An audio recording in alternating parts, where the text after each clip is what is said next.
How long you been in business? Oh, wow. 34 years now. How did you get started? A few things. So in the summers, I worked with a framer, framing houses, and that's kind of how I got introduced to construction. But then I always had an art ability since I was a kid, and so one of my things was drafting. So I got into computer-aided drafting and mechanical-aided drafting, and I was a teenager, high school, and so I was going to pursue architecture. That was my first thought, and reconnected with my biological father.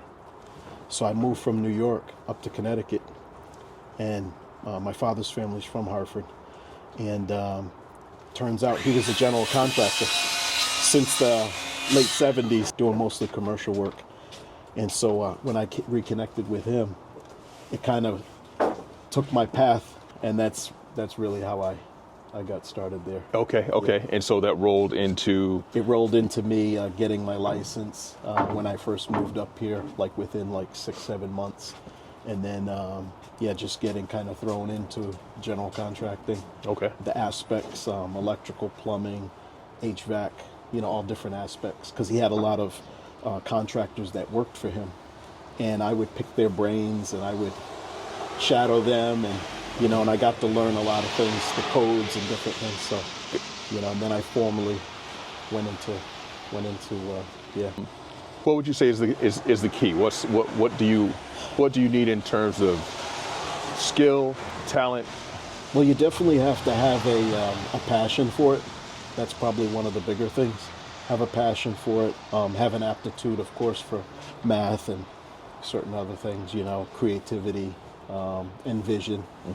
So there's a certain kind of person to do if you want to do it well. Tell me about the work ethic that you need, because we're out here right now, and we're not in hospitable conditions.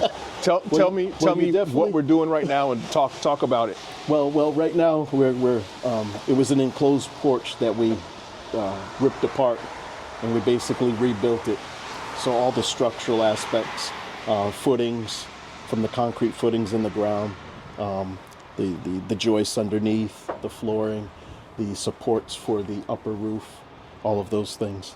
So, it's not always the way you'd like it to be, bright and sunny, but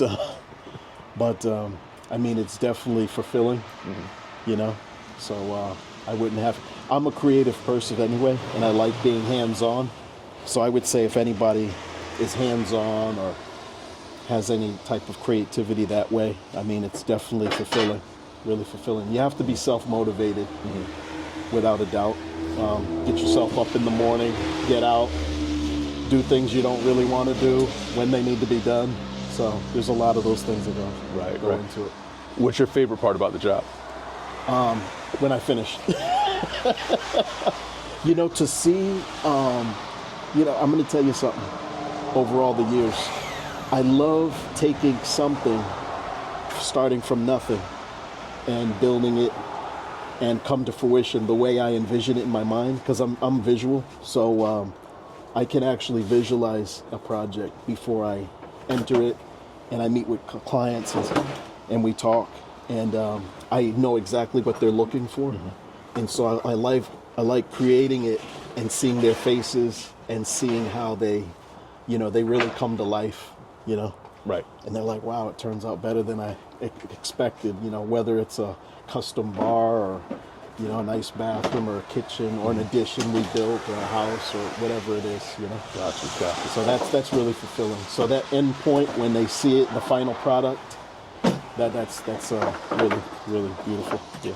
So let's say you're working right now, and a 19-year-old kid is walking by, and he says he wants to get into the business. What do you say? I would tell him it's good to get some formal training.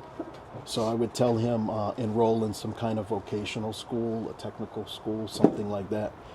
Get some formal training. There's a lot of people that try to do it just off of watching TV or seeing something that way. But I would say get some vocation, vocational school, technical school.